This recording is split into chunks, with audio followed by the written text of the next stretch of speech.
तो बच्चों ये वाले वीडियो में we are going to discuss chapter life processes, और जो टॉपिक मैंने चुना है ये है रेस्पिरेशन। आपको क्या करना है, क्लास को, वीडियो को फुल फोकस, फुल कंसंट्रेशन के साथ देखना है और इंपॉर्टेंट पॉइंट्स, बुलेट पॉइंट्स कुछ बना लेना। सब कुछ लिखना आपके लिए पॉसिबल नहीं है, तो अगर आप मेरा टेलीग्राम चैनल ज्वाइन कर लेते हो, लिंक मैंने डिस्क्रिप्शन में दे दिया है, अगर आप उसको ज्वाइन करते हो तो आपको स्टडी मटेरियल टॉपिक वाइज भी मिल जाएगा, चैप्टर वाइज भी मिल जाएगा, तो आप उसको ज्वाइन करके रख लो। क्लास स्टार्ट करते हैं। Since the topic is respiration, we should know the meaning of the term respiration. बचपन से आप लोगों को रेस्पिरेशन वर्ड का एक जनरल मीनिंग दिया जाता है। Taking in of oxygen, giving out of carbon dioxide is what, respiration. लेकिन क्लास 10 में पहुंचने के बाद इतना सा बोलने से होगा नहीं, इतना लिखने से होगा नहीं, आपको रेस्पिरेशन को डिटेल में समझाना है। ये एक तरह का बायोकेमिकल प्रोसेस है, मतलब जहां कोई रिएक्शन भी हो रहा है उस रिएक्शन के बारे में भी बताना होगा। Taking in of oxygen, giving out of carbon dioxide, it is a part of the process. उसको हम लोग ब्रीदिंग बोलते हैं, उसको हम लोग एक्सटर्नल रेस्पिरेशन बोलते हैं। तो आज हम लोग सबसे पहले डिस्कस करेंगे about the meaning of the term respiration. Respiration is a biochemical process. Now why it is called biochemical process? Those processes, those reactions that are taking place inside the body of living organism, inside the cells, they are what, biochemical processes. Respiration को biochemical process बोला जाता है, इसका मतलब कुछ ना कुछ chemical reaction होने वाला है, दैट जनरली इन्वॉल्व्स। अब रेस्पिरेशन टर्म में दो चीज यहां देख सकते हैं हम लोग कि इंक्लूडेड है यहां पे। First one, intake of molecular oxygen from the environment and elimination of carbon dioxide from the body. Intake of molecular oxygen मतलब टेकिंग इन ऑफ एयर, उसमें से ऑक्सीजन बॉडी एब्जॉर्ब कर लेगा। एंड बॉडी के अंदर जब ऑक्सीजन यूज होता है in biochemical reaction, specially respiration, specially cellular respiration, at the time carbon dioxide gas is produce. तो वो कार्बन डाइऑक्साइड एक मेटाबॉलिक वेस्ट है, उसको बॉडी से एलिमिनेट करना, ये इसका फर्स्ट पार्ट में हम लोग यहां पे देख सकते हैं। और इसी को हम लोग बोलते हैं ब्रीदिंग। क्या बोलते हैं? Breathing. And breathing is also called external respiration. It is also called what? External respiration. Okay? Breathing वाला पार्ट में सेल इन्वॉल्व नहीं है, सेल के अंदर नहीं होता ही, तो इसीलिए ब्रीदिंग को हम लोग बोल सकते हैं एक्स्ट्रा सेल्यूलर प्रोसेस। लेकिन अगर सेकेंड पॉइंट को देखें तो रेस्पिरेशन में क्या होता है, step wise oxidation of food. जो फूड हम लोगों ने कंज्यूम किया, जिसका डाइजेशन हो गया, डाइजेशन होने के बाद ट्रांसपोर्टेशन सिस्टम यानी ब्लड से वो सेल तक पहुंच गया, अब सेल के अंदर उस फूड का क्या होगा, ऑक्सीडेशन होगा। Step wise oxidation of food with incoming oxygen and release of what, energy. जो ऑक्सीजन इनहेल किया गया वो ऑक्सीजन फूड को ऑक्सीडाइज करेगा और फूड से एनर्जी रिलीज होगा, किस फॉर्म में, एटीपी का फॉर्म में, and this is due to oxidation of food. Okay, so food oxidise होने से फूड में जो केमिकल एनर्जी है वो एनर्जी स्टोर हो जाएगा किसमें, एटीपी। फुल फॉर्म आपको पता ही होगा, एडेनोसाइन ट्राइफॉस्फेट। क्या? Adenosine triphosphate. सो इसका फर्स्ट पार्ट को हम लोग बोलते हैं breathing, external respiration, and the second part is what, cellular respiration. It is cellular respiration, and the cellular respiration is also called internal respiration. It is also called internal respiration. तो क्या समझा हम लोगों ने कि respiration involves intake of molecular oxygen, giving out of carbon dioxide and oxidation of food to liberate energy in the form of ATP. We can discuss the whole process of respiration in two parts, external respiration and internal respiration. External respiration is also called breathing. और आज की इस video में we will focus mainly on internal respiration, cellular respiration. एक अलग video में या next video में अगर पॉसिबल होगा we will discuss about that breathing part, lungs के बारे में, alveoli के बारे में we will discuss. So respiration involved external respiration and internal respiration. It involves external respiration and internal respiration. External respiration refers to what? Inhalation of oxygen and exhalation of carbon dioxide produced during oxidation of food. Carbon dioxide is a metabolic waste. जब भी आपका body में oxygen use होगा तब तक आपका body में तब क्या प्रोड्यूस होगा, कार्बन डाइऑक्साइड, और ये एक मेटाबॉलिक वेस्ट है, बॉडी से इसको बाहर करना है, that is by the process of excretion we can say. Lungs are involved in elimination of carbon dioxide. Or internal respiration, which is also called cellular respiration, it involves release of energy by oxidation of food, especially glucose. Glucose food का oxidation, carbohydrate का oxidation होने के बाद उसमें से energy liberate होना, किस form में, एटीपी का फॉर्म में, या मैं बोलूंगा एनर्जी स्टोर होना किस फॉर्म में, एटीपी का फॉर्म में। और आप क्लास 9 से जानते हो कि रेस्पिरेशन का जो प्रोडक्ट एटीपी जिसमें एनर्जी स्टोर रहता है, this ATP molecules are stored where inside the cell, they are stored where, they are stored inside mitochondria and thereby mitochondria they are called what, power house of cells. तो क्या बात कर रहा हूं मैं, respiration term को हम लोग दो पार्ट में डिस्कस कर रहे हैं, external respiration, internal respiration. External respiration refers to taking in of oxygen and giving out of carbon dioxide, हम लोग बात कर सकते हैं इनहेलेशन और एक्सहेलेशन का। और सेकेंड पार्ट में हम लोग बात कर सकते हैं about internal respiration which is also called cellular respiration. और यहां क्या होगा, फूड ऑक्सीडाइज होगा to liberate energy and that energy stored in the form of ATP molecules. Whenever your body needs energy, your body will get energy from these ATP molecules which are stored where? These are stored in mitochondria and thereby mitochondria is called what? Powerhouse of cell. तो हम लोगों ने एक basic idea ले लिया है कि respiration को दो पार्ट में डिस्कशन होगा, एक है ब्रीदिंग और दूसरा सेल्यूलर रेस्पिरेशन। तो कुछ डिफरेंसेस है दोनों में, जान लेते हैं, बहुत इंपॉर्टेंट क्वेश्चन है ये। ब्रीदिंग और external respiration it is a physical process, यहां मसल मूवमेंट इन्वॉल्व है, ओके लेकिन कोई केमिकल रिएक्शन नहीं होती। ऑक्सीजन यानी एयर को अंदर ले जाने के लिए आपका बॉडी में कुछ वॉल्यूम चेंज होता है, लंग्स में वॉल्यूम कम ज्यादा। So it is a physical process, it involves what, inhalation of oxygen and exhalation of carbon dioxide. And respiration, cellular respiration, ये एक बायोकेमिकल प्रोसेस जो सेल के अंदर होता है। And because of that what happens, there is oxidation of food to liberate energy, in the form of ATP, okay. So, breathing, taking in of oxygen, giving out of carbon dioxide. Cellular respiration is a biochemical process that involves sort of oxidation of food. Breathing is extracellular process. इसका मतलब breathing कहाँ होता है? Breathing cell के बाहर, cell के अंदर नहीं, okay? And respiration is intracellular process. Cell के अंदर होता है। और respiration साइटोप्लाज्म में, cellular respiration साइटोप्लाज्म में, माइटोकॉन्ड्रिया में, डिटेल में हम लोग डिस्कस करेंगे। Then breathing, it does not release energy, rather it consumes energy. Breathing process में कोई एनर्जी लिबरेट नहीं हो रहा है, हम लोग का बॉडी वो जो लंग्स का एक्सपांशन, कॉन्ट्रैक्शन, डायफ्राम का कॉन्ट्रैक्शन, एक्सपांशन और भी बहुत तरह का मूवमेंट, सब में एनर्जी का जरूरत पड़ता है। इसका मतलब ब्रीदिंग जब करते हैं हम लोग का बॉडी एनर्जी को यूज करता है rather than production of energy. And cellular respiration it releases what, energy. हम लोग जानते हैं energy release in the form of ATP. Breathing it is confined to certain organs only. Breathing में involve है respiratory system, organs like lungs, फिर nasal cavity, then trachea, bronchioles, diaphragm, these parts are involved. आपका पूरा body breathing process में involve नहीं है, लेकिन respiration, cellular respiration आपका बॉडी का ईच एंड एवरी सेल में होगा, because each and every cell needs what, energy for performing various activities, so it occurs in all the cells of the body, okay. So differences between breathing and respiration, one of the most important question from this chapter, from this part of the chapter. अब next part start करने से पहले मैं आपको suggest करूंगा, आपको इस flow diagram को ठीक से समझना है, और अगर आप इस पार्ट को ठीक से समझ पाते हो देन क्लास का नेक्स्ट पार्ट जो है आपके लिए बहुत इजी होने वाला है, आपको समझने में मजा भी आएगा अगर आप ये वाला पार्ट ठीक से कर लेते हो। नोटबुक पेन में इस फ्लो डायग्राम को जैसे जैसे मैं समझाऊं वैसे वैसे आप ड्रॉ करते रहना, that will be helpful. So I am going to discuss internal respiration, I am going to discuss cellular respiration, and what happens during cellular respiration, what happens आपका सेल में, सेलुलर रेस्पिरेशन कहां पे होगा, cell के अंदर। Cell के अंदर glucose कहां से पहुंचेगा, आपको याद है जो फूड हम लोग, कार्बोहाइड्रेट हम लोग कंज्यूम करते हैं, वो कार्बोहाइड्रेट डाइजेस्ट हो जाता है। For example starch upon complete digestion gets converted into what, glucose, और वो ग्लूकोज सर्कुलेटरी सिस्टम से, ट्रांसपोर्टेशन सिस्टम का हेल्प से आपका बॉडी का हर एक सेल तक पहुंच जाएगा। और ग्लूकोज हर सेल के अंदर पहुंचने के बाद उस ग्लूकोज का क्या होगा, that we are going to discuss.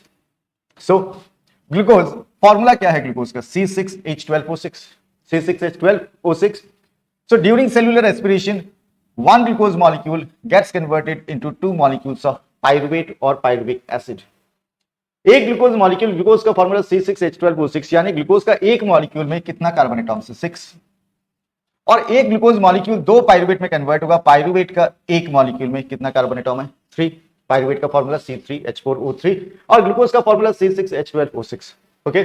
So cellular respiration का फर्स्ट फेज में होता क्या है, glucose molecule gets converted into two molecules of pyruvate और pyruvic acid in absence of oxygen. ये जो क्रॉस किया है समझ जाना, यहाँ पे It indicates what? In absence of oxygen, and it occurs where? In cytoplasm. So glucose molecule का breakdown होना into two molecules of pyruvic acid. This step, this phase is called what? Glycolysis. Glyco means glucose. Lysis means breakdown. Okay. So one glucose molecule breaks down into two molecules of pyruvic acid in absence of oxygen in cytoplasm, and during that process ADP gets converted into ATP. ADP molecule क्या करेगा? Energy जो liberate होगा during that process उसको store करके क्या बन जाएगा? ATP. और आपको अगर एडीपी और एटीपी का फुल फॉर्म पता नहीं, you should note it down. ADP is adenosine diphosphate and ATP is adenosine triphosphate. Okay. So मैं डिस्कस कर रहा हूं सेलुलर रेस्पिरेशन. और सेलुलर रेस्पिरेशन में क्या होता है? सेलुलर रेस्पिरेशन का पहला फेज में ग्लूकोज का एक मॉलिक्यूल क्या होता है? उसका ब्रेकडाउन होके into two molecules of pyruvic acid. This is called glycolysis, and energy is also liberated during this process. ADP gets converted into ATP. और आप जानते हो कि आपका सेल के अंदर एनर्जी जो स्टोर होता है किसी भी एक्टिविटी के लिए, वो एनर्जी स्टोर रहता है किस फॉर्म में? एटीपी का फॉर्म में. और ये एटीपी मॉलिक्यूल बनता कौन सा मॉलिक्यूल से है? एडीपी मॉलिक्यूल से. इसके बारे में और डिटेल में हम लोग बात करेंगे. सो ग्लूकोज से पायरुविक एसिड बन गया. अब आगे का प्रोसेस में अगर ऑक्सीजन अवेलेबल नहीं होगा तो क्या होगा? अगर ऑक्सीजन अवेलेबल नहीं है और ग्लूकोज मॉलिक्यूल का ऑक्सीडेशन हो रहा है, that is what? Anaerobic respiration. क्या बोलेंगे हम लोग? Anaerobic respiration.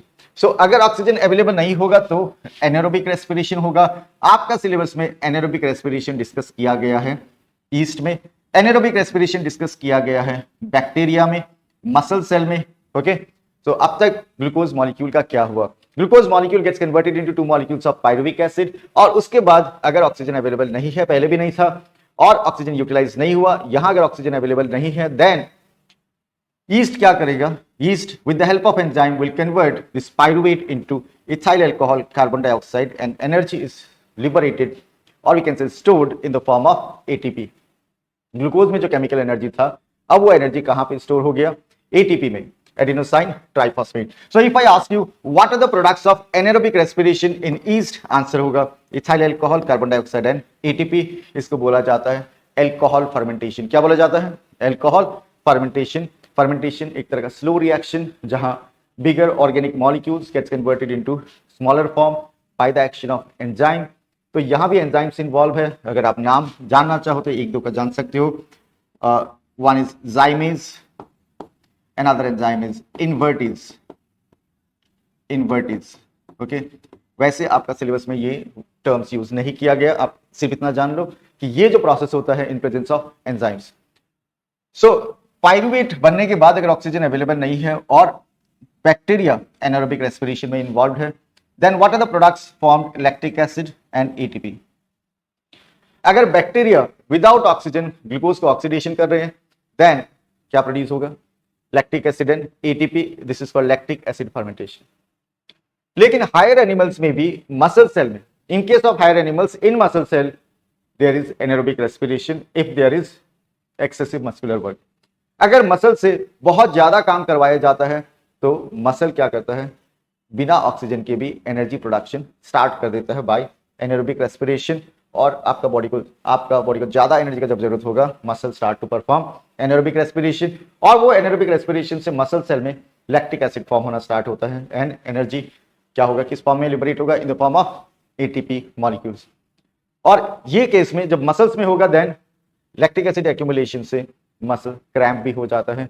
So whenever you do excessive muscular work in your muscle cell, lactic acid may be accumulated, and एक बार लैक्टिक एसिड एक्यूमुलेट हो गया तो फर्दर ये रिएक्शन और नहीं होता, स्लो डाउन हो जाता है, एनर्जी प्रोडक्शन का प्रोसेस भी स्लो हो जाएगा.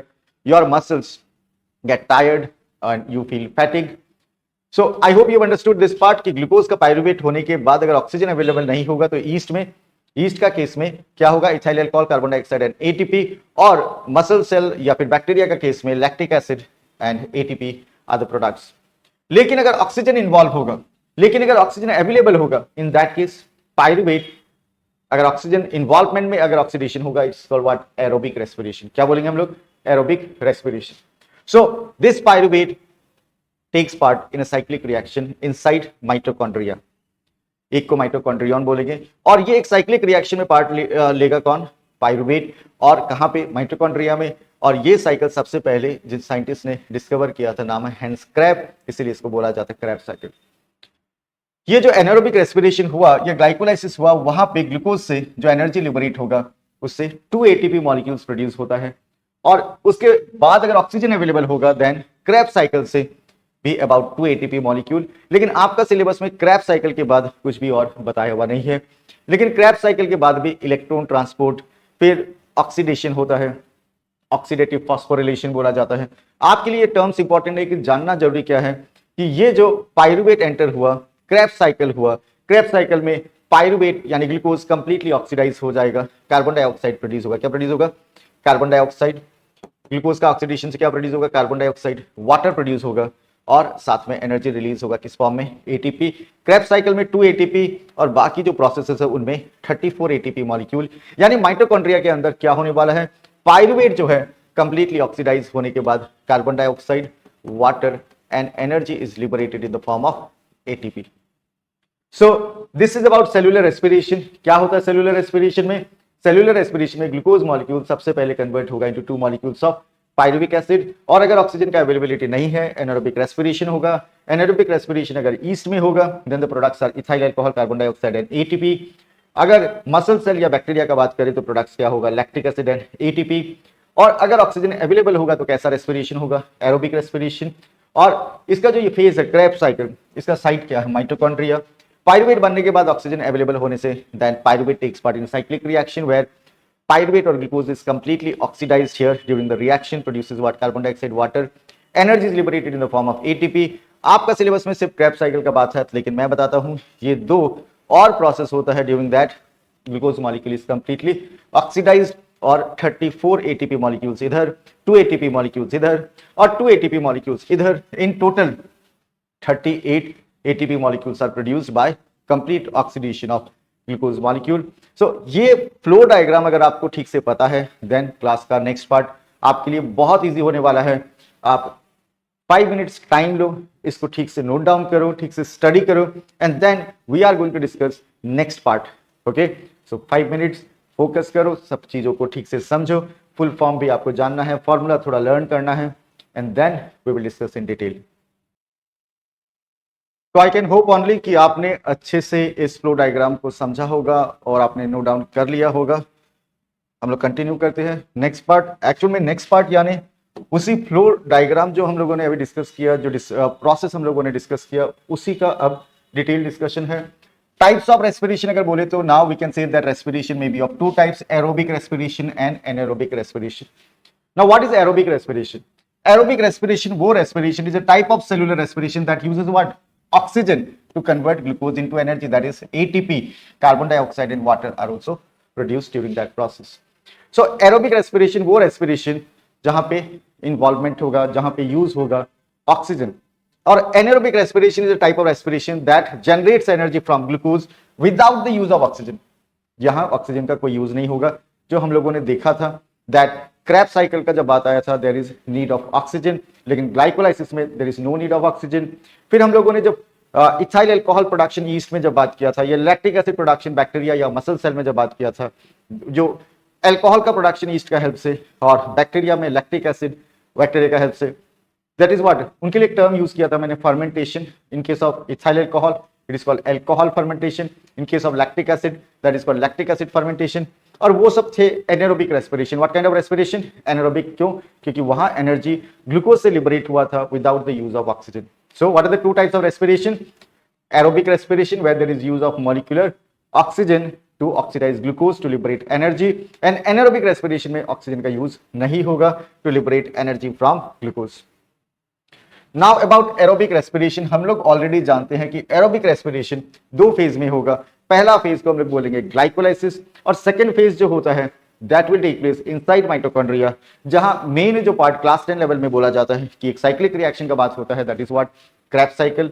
लेकिन मैंने आपको बताया कि सिर्फ क्रैब साइकिल से ग्लूकोज कंप्लीटली ऑक्सीडाइज नहीं होता, other processes are also involve. 2 वहां पे टर्म मैंने यूज किया था, electron transport and one more is oxidative phosphorylation. लेकिन आपको क्लास 10 लेवल में सिर्फ नॉलेज के लिए मैंने बताया है, आपको एग्जाम में आंसर्स में इन टर्म्स को यूज करने का जरूरत नहीं है। Now what is aerobic respiration? When we have already discussed the definition, when oxygen is used for respiration, it is called aerobic respiration.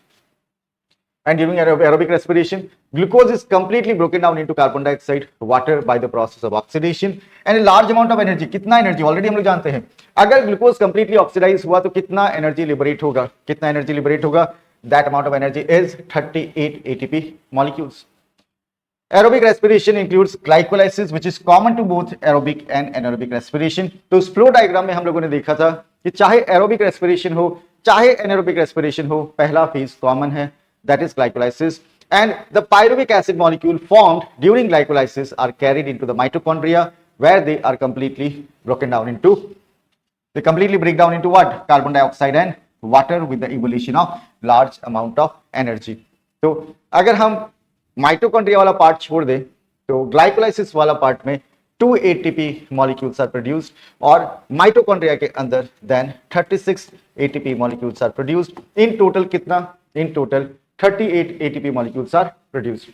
तो इस इक्वेशन को देखो आप, 1 molecule of glucose gets converted into 2 molecules of pyruvate. This first phase is called glycolysis, takes place in cytoplasm. उसके बाद inside mitochondria with the help of oxygen, glucose molecule gets completely converted into carbon dioxide, water, and energy is liberated in the form of ATP molecules. Now anaerobic respiration. अगर हम लोग बात करें anaerobic respiration, where food is oxidized without oxygen, when food is oxidized without using molecular oxygen, the respiration is called what? Anaerobic respiration. Such respiration said to be what? Anaerobic. तो यहाँ पे oxygen का use नहीं होगा। In this type of respiration, incomplete oxidation. कैसा oxidation? Incomplete. Okay, complete oxidation होने से glucose gets converted into carbon dioxide, water, और यहाँ पे incomplete oxidation of food takes place, and in comparison to aerobic respiration much less amount of energy is produced, और वो कितना? सिर्फ 2 ATP molecules. कितना? 2 ATP। It also includes glycolysis which takes place in the cytoplasm. ये बात पहले ही हम बता चुका है कि एरोबिक रेस्पिरेशन हो चाहे एनारोबिक रेस्पिरेशन, पहला फेज तो यही है, ग्लूकोज से पाइरुविक एसिड बनना। 1 molecule of glucose gets converted into 2 molecules of pyruvic acid, and during this process 1 molecule of glucose is degraded into 2 molecules of pyruvic acid and a little energy, only 2 ATP molecules, and the pyruvic acid is further oxidized into ethyl alcohol or lactic acid. तो ये तो depend करेगा कि कहां पे anaerobic respiration हो रहा है। अगर बैक्टीरिया का हेल्प से हो रहा है तो लैक्टिक एसिड बनेगा, अगर ईस्ट का हेल्प से हो रहा है तो अल्कोहल बनेगा, और लैक्टिक एसिड प्रोडक्शन वाला जो प्रोसेस है उसको लैक्टिक एसिड फर्मेंटेशन बोलेंगे, और अल्कोहल प्रोडक्शन वाला जो प्रोसेस है उसको क्या बोलेंगे? अल्कोहल फर्मेंटेशन बोलेंगे। और कौन सा अल्कोहल प्रोड्यूस होता है? इथाइल अल्कोहल, और इथाइल अल्कोहल का फॉर्मूला है C2H5OH। So there are two types of respiration, aerobic respiration and anaerobic respiration. In microorganisms, fermentation is more commonly used in place of anaerobic respiration. तो अगर micro organism involve हो तो वहां पे anaerobic respiration term use नहीं करके कौन सा टर्म ज्यादा यूज किया जाता है? फर्मेंटेशन, जो मैंने बात किया। अगर ईस्ट इन्वॉल्व होगा इथाइल अल्कोहल बनेगा तो अल्कोहल फर्मेंटेशन बोलेंगे, और अगर बैक्टीरिया इन्वॉल्व होगा लैक्टिक एसिड बनेगा तो क्या बोलेंगे? Lactic acid fermentation. Now what is fermentation? is defined as the anaerobic breakdown of carbohydrates and other organic compounds into alcohol, organic acid, gases, etc. इसका मतलब यहाँ पे होता क्या है कि large organic molecules gets converted into smaller components by the action of enzymes. For example, yeast, certain bacteria utilize substances present outside the cells and oxidize it to ethanol and carbon dioxide without utilizing oxygen. तो bacteria और yeast बिना oxygen को use किए हुए glucose को oxidise कर सकते हैं with the help of enzymes, और इस प्रोसेस को हम लोग फर्मेंटेशन बोलते हैं। In case of yeast alcohol बनने से क्या टर्म यूज करेंगे? Alcohol fermentation. और in case of that bacteria हम लोग कौन सा टर्म यूज करेंगे? It is lactic acid fermentation. तो ये बात हम लोगों ने ऑलरेडी डिस्कस किया है, और आप इस इक्वेशन को देखो। Glucose in cytoplasm, first phase is what? Glycolysis. 1 glucose molecule gets converted into 2 molecules of pyruvate. If oxygen is not present, it is yeast does not require oxygen for oxidation and produces what? Ethanol, carbon dioxide, and energy is liberated in the form of ATP molecules. अब bacteria का बात, और bacteria में lactic acid production. So in certain bacteria and parasitic worms, Ascaris, tapeworm, etc., glucose is metabolized, or we can say oxidized to lactic acid without the use of oxygen and without formation of what? Carbon dioxide. एक तो oxygen use नहीं हुआ और यहाँ carbon dioxide भी produce नहीं हो रहा है। इक्वेशन देखने से आप समझ जाओगे कि यहाँ भी पहला फेज तो वही है, ग्लाइकोलाइसिस, पहले पायरुवेट बनेगा और बाद में in absence of oxygen bacteria क्या करेंगे, पायरुवेट को कन्वर्ट कर देंगे into lactic acid, energy is liberated in the form of ATP. So अब तक मैंने एरोबिक रेस्पिरेशन और एनारोबिक रेस्पिरेशन का आपको बेसिक आइडिया दे दिया है और एरोबिक और एनारोबिक रेस्पिरेशन में अब आपको क्या जानना है, आपको डिफरेंस बिटवीन भी जानना है। उससे पहले मैं anaerobic respiration in muscles, higher organism, higher animals में भी एनारोबिक रेस्पिरेशन होता है, लेकिन कब? जब आप अपने मसल से एक्सेसिव वर्क कराओगे तो आपका मसल सेल्स मजबूर हो जाते हैं कौन सा रेस्पिरेशन करने के लिए, एनारोबिक रेस्पिरेशन। आपका मसल सेल में भी लैक्टिक एसिड प्रोड्यूस होगा। So in human beings anaerobic respiration occurs in certain tissues such as skeletal muscle, याद रखना, and these muscles do not get sufficient oxygen and forcing the muscles to produce what? Energy anaerobically during vigorous exercise. So when you do excessive muscular work, आप अपने muscle cell को force करते हो, जबरदस्ती उससे क्या करवाने का कोशिश करते हो, एनारोबिक रेस्पिरेशन, और उस वक्त आपका मसल्स में लैक्टिक एसिड एक्यूमुलेट होने लग जाता है। ओके, सो इससे क्या प्रॉब्लम होता है? इससे we feel what? Fatigue after doing excessive muscular work. So why do we feel fatigue after doing excessive muscular work? Reason है accumulation of lactic acid. So when we undertake constant exercises, there may be a shortage of oxygen for the cells. आप जितना muscles को use करवा रहे हो, जितना energy उससे production करवाना चाहते हो, उतना ऑक्सीजन उस तक नहीं पहुंच रहा है। Therefore, our muscles and other tissues start performing what? Anaerobic respiration in such condition. In this process, lactic acid is formed. कौन सा? Lactic acid and molecules of ATP, they are produced in oxidation of food, are also much less. Okay? इस process में lactic acid भी form हो रहा है और energy उतना प्रोडक्शन नहीं हो रहा है, क्योंकि कैसा रेस्पिरेशन हो रहा है? Anaerobic respiration. Thus, there is less energy in the body and accumulation of lactic acid too, and because of all these, we feel what? Fatigue, tired after doing excessive muscular work. तो क्या reason है कि हम लोग ज्यादा continuously अगर muscular work करें तो टायर्ड क्यों हो जाते हैं? रीजन है accumulation of lactic acid and production of much less energy by anaerobic process. So muscle cramps can be caused by build-up of lactic acid. आपका मसल सेल में जब एनारोबिक रेस्पिरेशन होगा तो मसल सेल में lactic acid accumulate हो जाता है। कौन सा acid? Lactic acid, particularly during intense exercise when oxygen supply is limited, forcing the muscles to produce energy anaerobically, and this lactic acid build-up can lead to what? Muscle fatigue, pain and cramps. So I hope you've understood that हम लोगों का body में भी, higher animals का body में भी muscles में anaerobic respiration हो सकता है अगर मसल सेल्स को एक्सेसिवली यूज किया जाए for doing certain kind of work. आपका टेक्स्ट बुक में इस तरह का एक फ्लो चार्ट दिया हुआ है to understand about that process of respiration.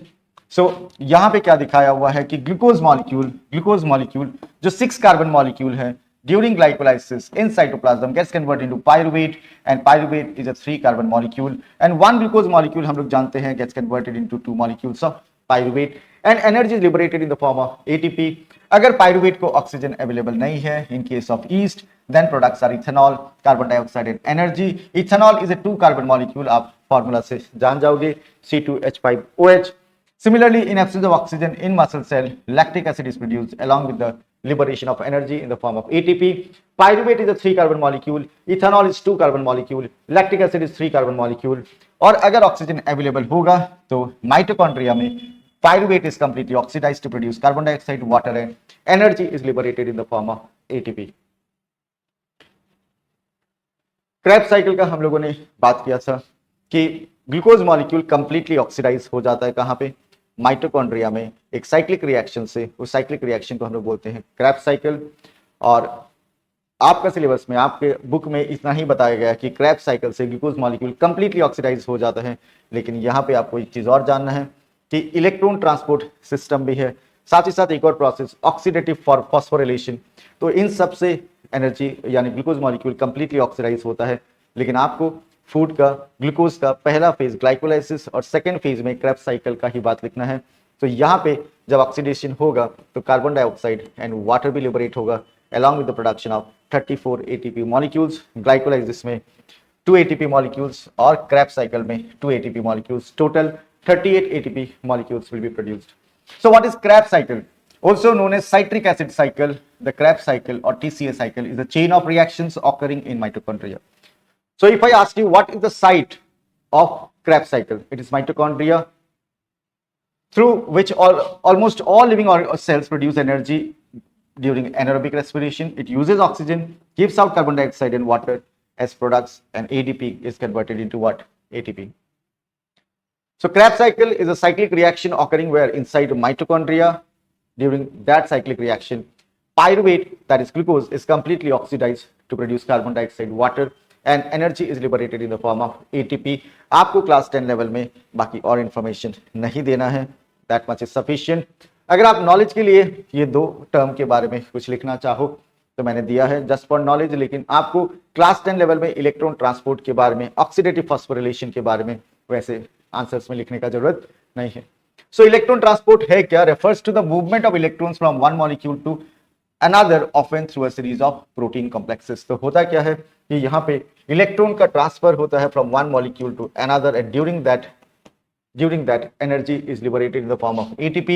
This process is crucial in cellular respiration and photosynthesis where it drives the production of what? ATP. मतलब इलेक्ट्रॉन ट्रांसफर जो है वो ATP प्रोडक्शन के लिए बहुत इंपॉर्टेंट है. And then oxidative phosphorylation is a metabolic pathway that uses energy released by the oxidation of nutrients to produce ATP molecules. इसका मतलब अगर आप सिंपल में समझो, electron transport and oxidative phosphorylation both are required to form ATP molecules inside mitochondria besides Krebs cycle. Now one of the most important question जो बहुत ज्यादा आपके सिलेबस में पूछा गया है, बोर्ड्स के पेपर में भी आपको मिलेगा, differences between aerobic and anaerobic respiration.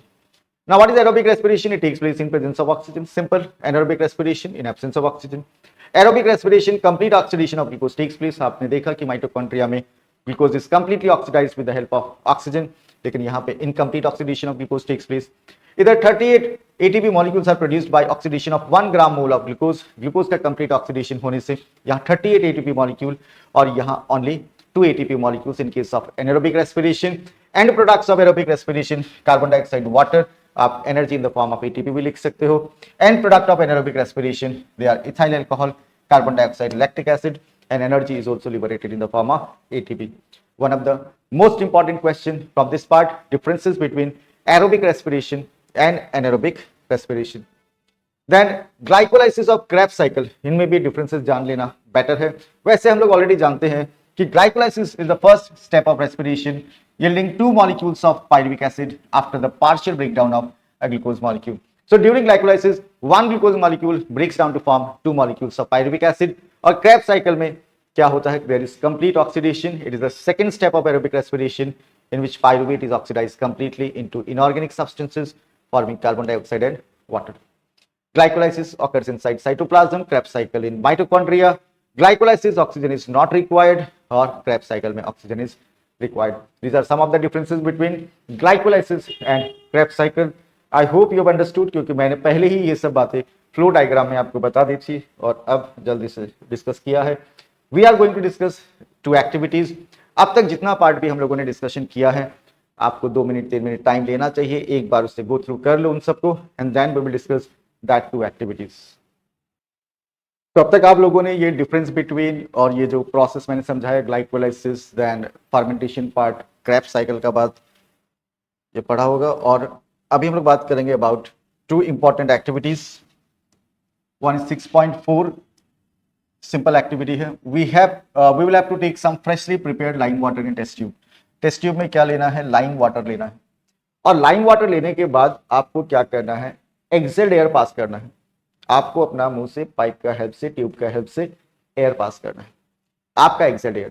और आपको देखना है कि लाइम वाटर को मिल्की होने में कितना टाइम लगता है. आप जानते हो कि आपका एक्सेल्ड एयर में कार्बन डाइऑक्साइड होता है, and carbon dioxide on passing through lime water, carbon dioxide gas on passing through lime water, CaOH whole twice aqueous solution.